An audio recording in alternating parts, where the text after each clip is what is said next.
Um outro assunto que é bem interessante da gente tratar quando a gente fala aqui, né, do corpo, e daí que está lá no nosso edital, é a questão do equilíbrio do corpo humano, tá?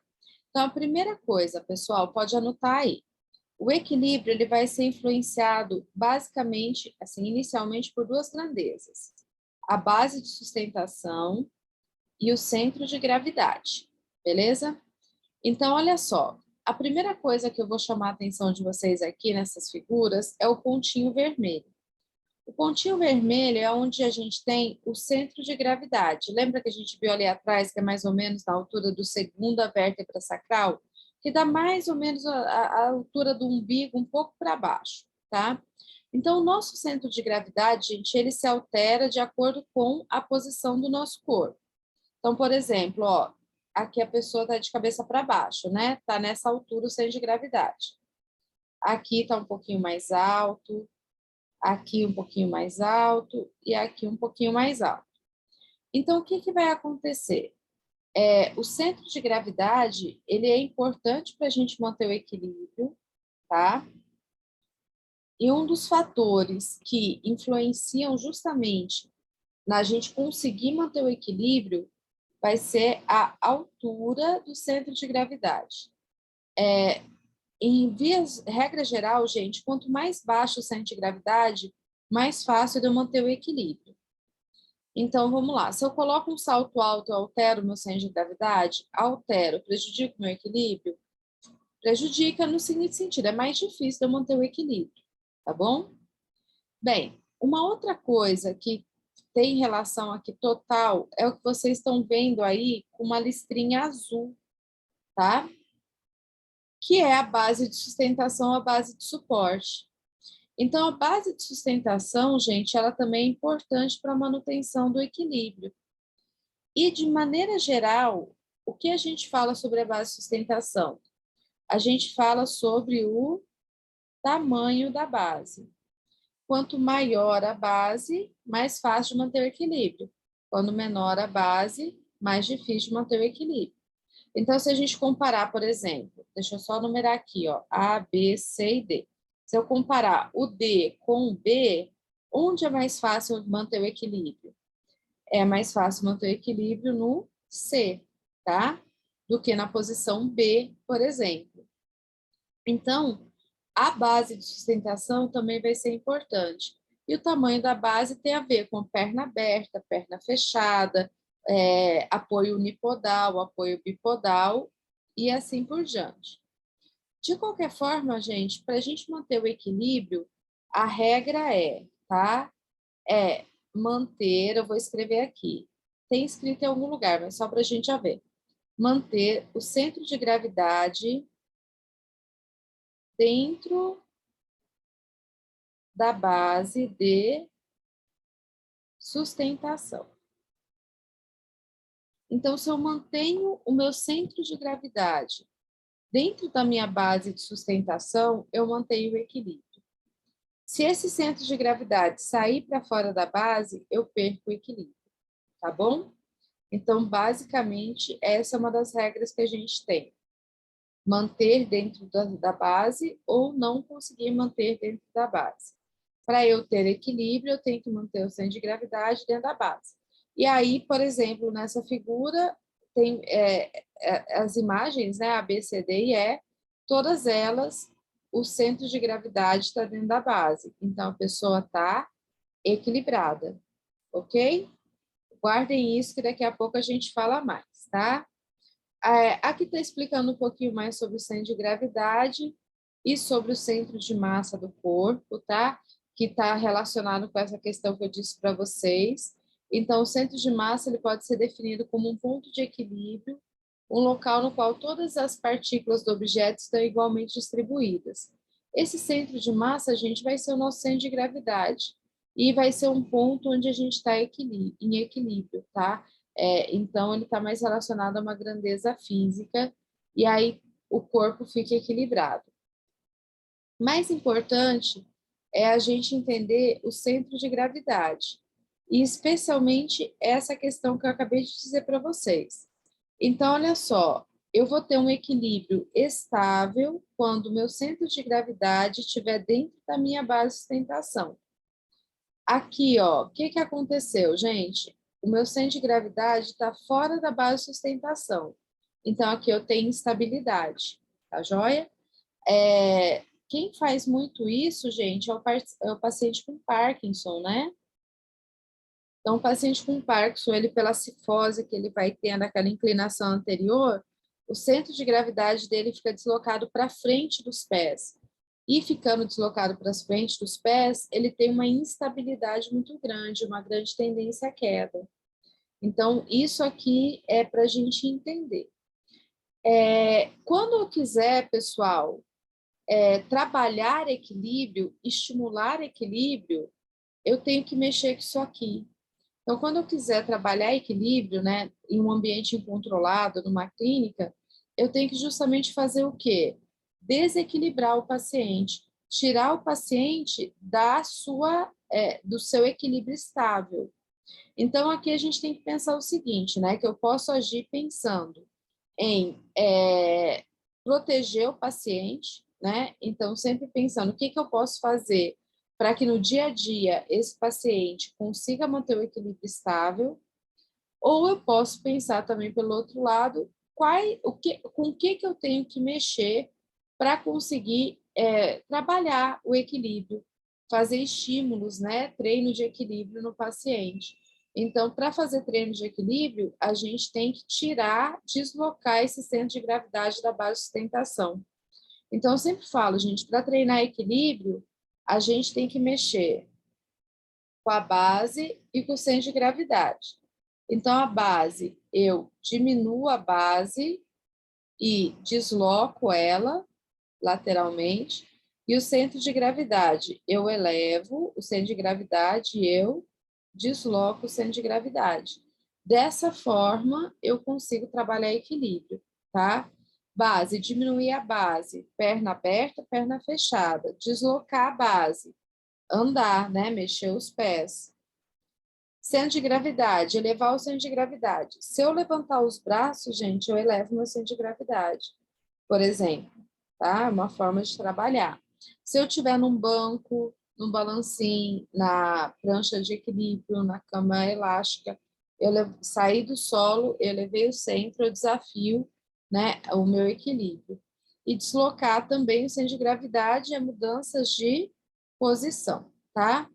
Então, olha só, aqui tem um resuminho de tudo isso que eu falei, tá joia?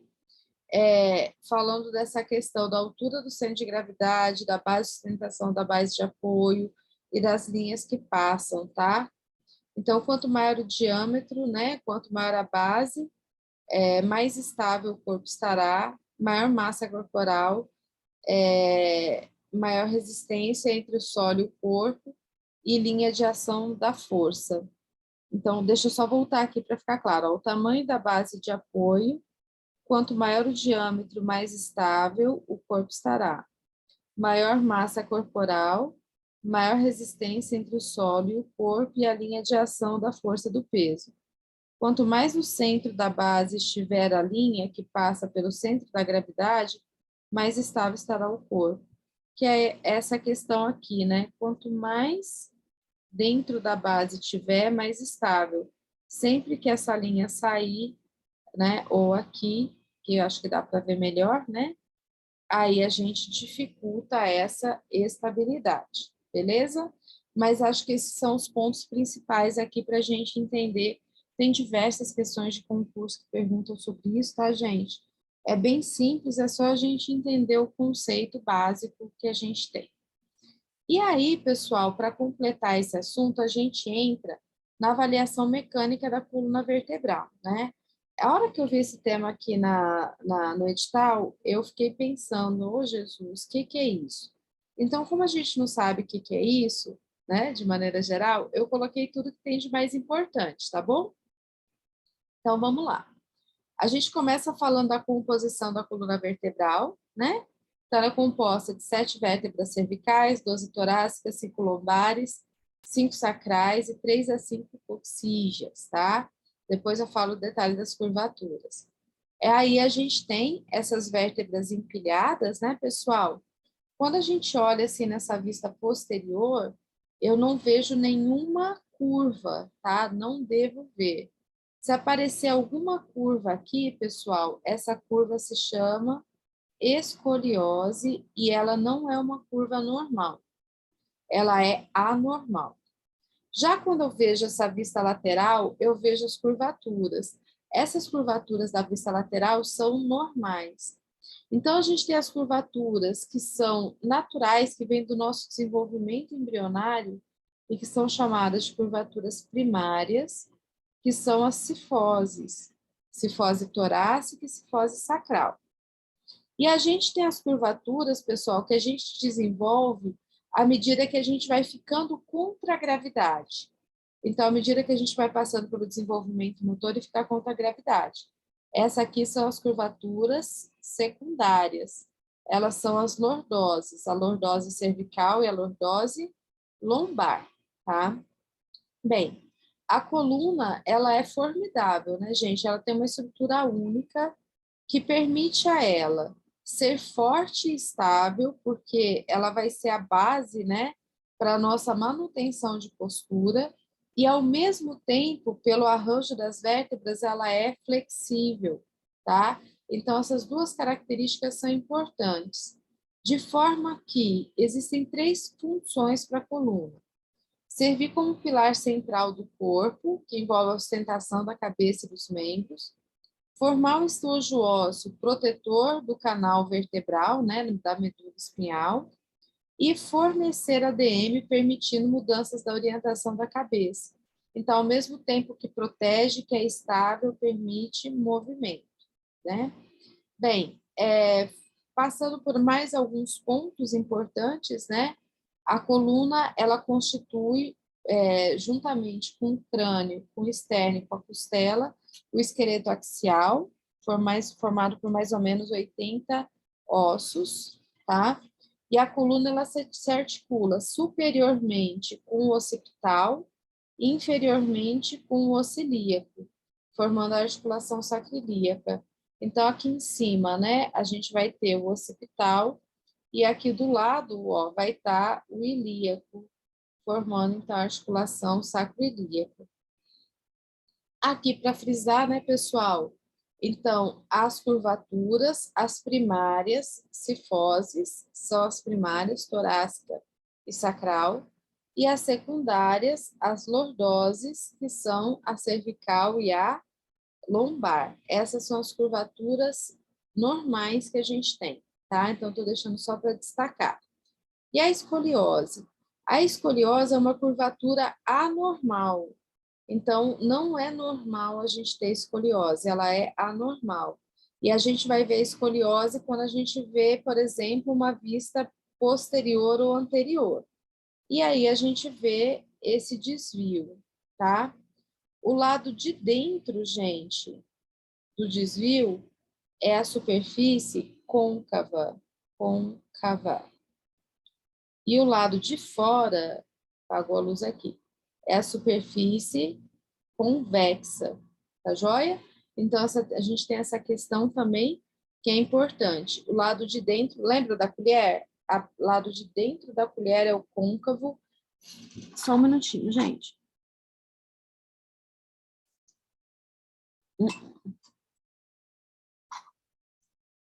O lado de dentro da colher é o côncavo e o lado de fora da colher é o convexo, tá? Então, a gente vai ter essa estrutura côncava e convexa. Também, né, acho sempre interessante a gente lembrar qual que é essa estrutura da vértebra, tá, pessoal? Então, na vértebra, a gente vai ter uma porção anterior, que vai ser o corpo, e a porção posterior, formando por essas estruturas. Quem tiver aí na mão, pega papel e caneta rapidinho. Eu sempre acho interessante aprender a fazer o esqueminha da vértebra, que às vezes ajuda a gente a responder questão, tá joia? Então, aqui na frente, ó, redondo, a gente tem o corpo, aí desenha, ó, processo transverso, que está do lado, e o processo espinhoso, que está atrás, tá? Então, o corpo na frente, processos transversos do lado, vou colocar aqui T, e espinhoso atrás, tá joia? Bem, ligando o corpo ao processo transverso, a gente tem o pedículo, tá joia? Então, ligando o corpo ao processo transverso, a gente tem o pedículo. E ligando o processo transverso ao processo espinhoso, a gente tem a lâmina. E aqui no meio, gente, forma... Aqui, vou puxar para ficar mais fácil, ó, o forame ou o canal vertebral, tá? Então, eu acho interessante aprender a fazer, é fácil, né? E às vezes cai umas questões em concurso que a gente pega, desenha ali rapidinho, identifica onde estão as estruturas. Além disso, as vértebras elas têm processos articulares, superiores e inferiores, que faz com que ela se articule, então, né, que ela se junte a vértebras de cima e a vértebras de baixo, tá?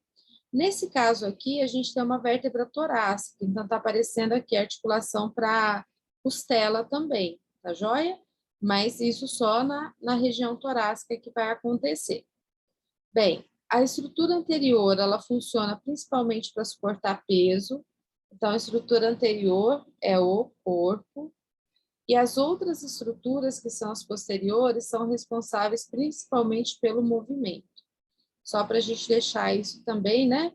Pode aparecer em questões. E uma outra característica importante das vértebras, gente, é que entre as vértebras a gente tem um disco intervertebral. Então, vamos lá, que tem algumas coisas importantes aqui. Primeira coisa, gente, o disco intervertebral fica entre as vértebras, né? Tipo aqui, entre a vértebra 1 e a vértebra 2. E ele tem uma estrutura importante, tá? Então, a gente já tá vendo aqui, ó, esse azulzinho, o núcleo pulposo, e o roxinho aqui é o anel fibroso, tá? Ou fibroso, isso. Então, anel fibroso, só para a gente lembrar disso.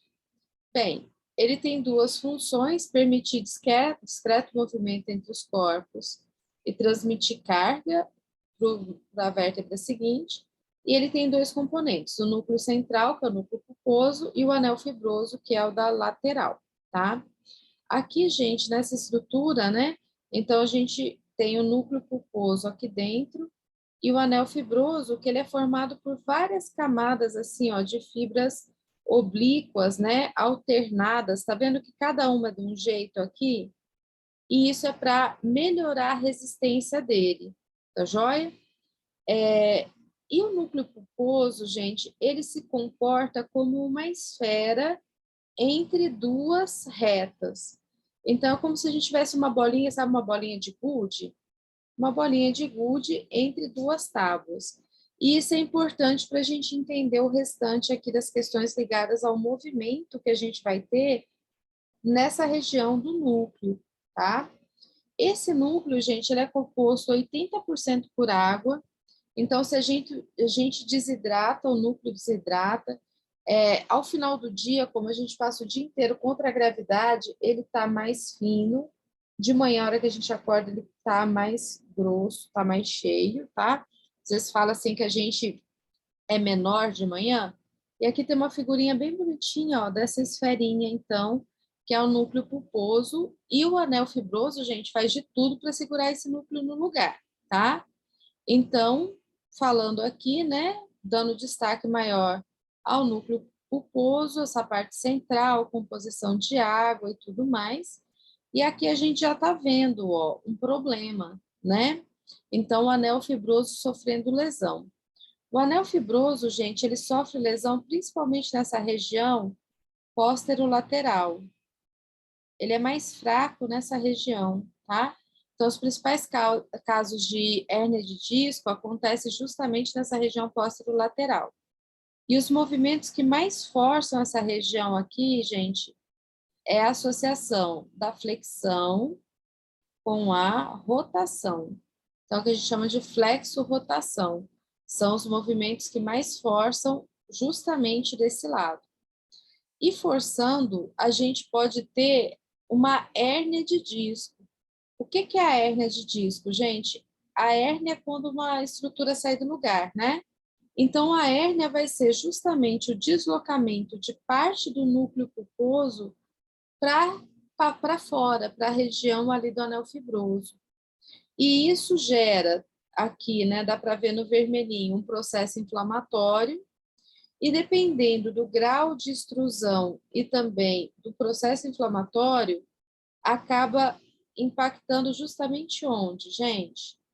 Acaba impactando na raiz, tá vendo? Então, a raiz, aquela raiz motora sensitiva que sai da medula, sai justamente nesse ladinho, passa ao lado do ponto onde o anel fibroso é mais frágil. E aí, né, se comprimir a raiz nesse ponto, o paciente vai ter dor irradiada, né, ele vai ter dor neuropática por compressão dessa estrutura, tá? Então, chamando a atenção aqui dessas questões, né, em relação à hérnia de disco. Outro detalhe, gente, que cai sempre em prova. O disco intervertebral tem várias características, eu vou destacar essa. A estrutura desculpa, representa a maior estrutura vascular do corpo. Então, ele não tem uma nutrição vascular direta, ele vai ter uma nutrição indireta. E aqui está falando mais detalhes sobre isso, né? A medula espinhal, gente, ela está aqui, né? A maior parte das hérnias acontecem para cá, tá vendo? Pegando raiz. Mas pode acontecer hérnia posterior? Pode acontecer hérnia posterior. Se acontecer hérnia posterior, tende a comprimir a medula, mas elas são bem mais raras do que essa posterolateral que a gente viu, tá joia? Então, posterolateral mais comum, e daí, no caso, comprime a raiz.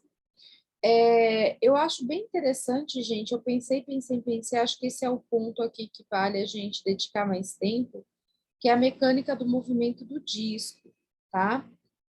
Então, a gente falou, né, que o núcleo pulposo, ele se comporta como uma esfera entre duas tabuazinhas.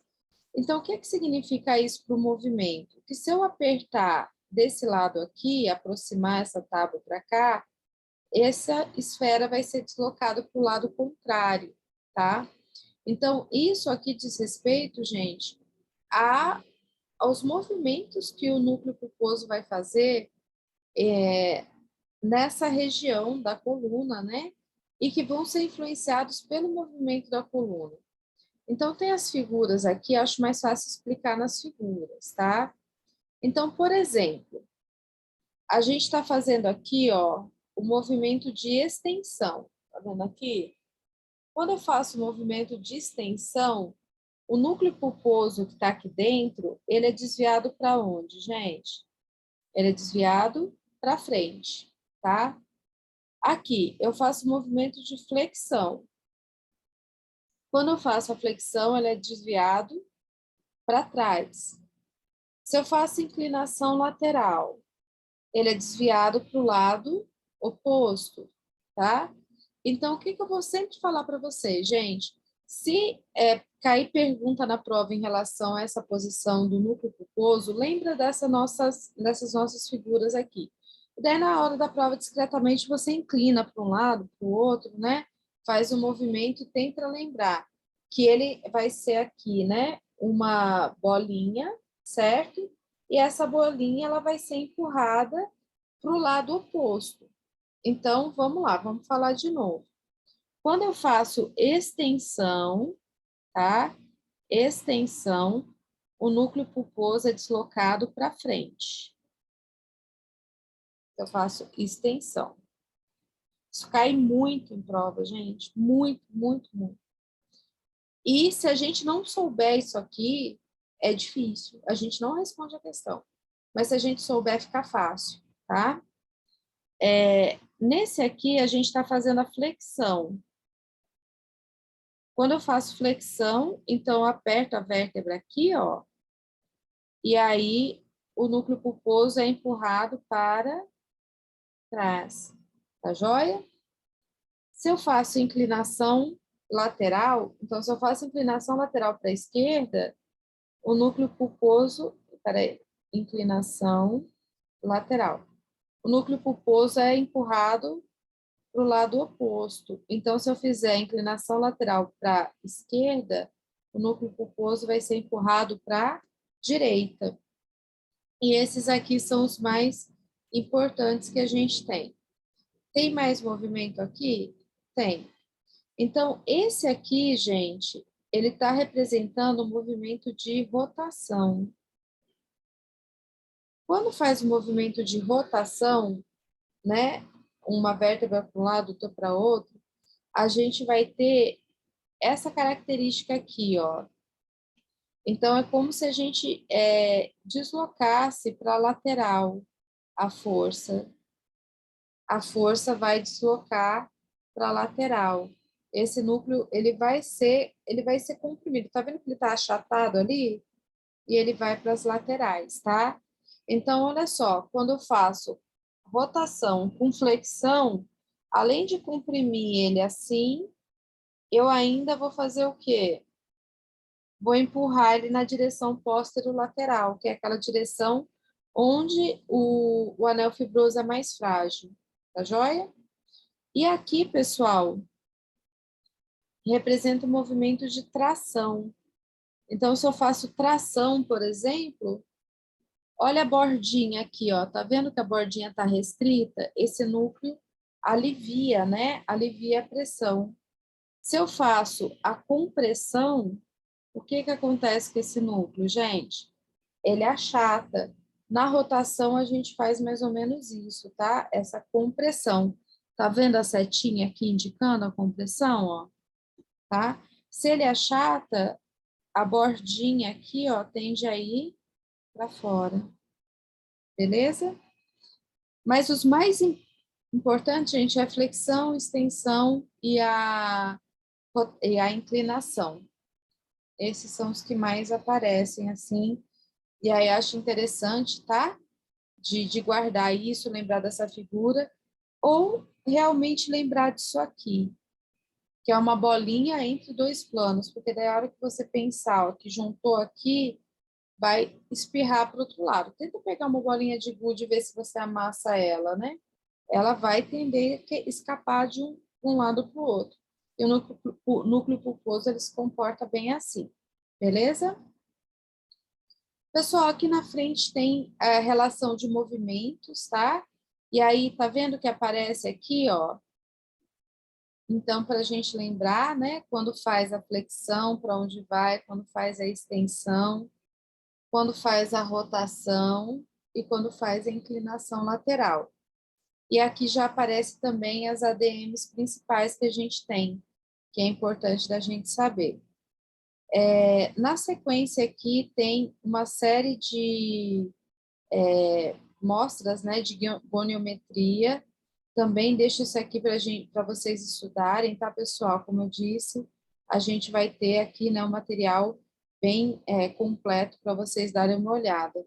Normalmente, quando a gente está avaliando essa parte de cervical, é com o goniômetro, e se é a parte de coluna torácica, tóraco-lombar, aí é fleximetria.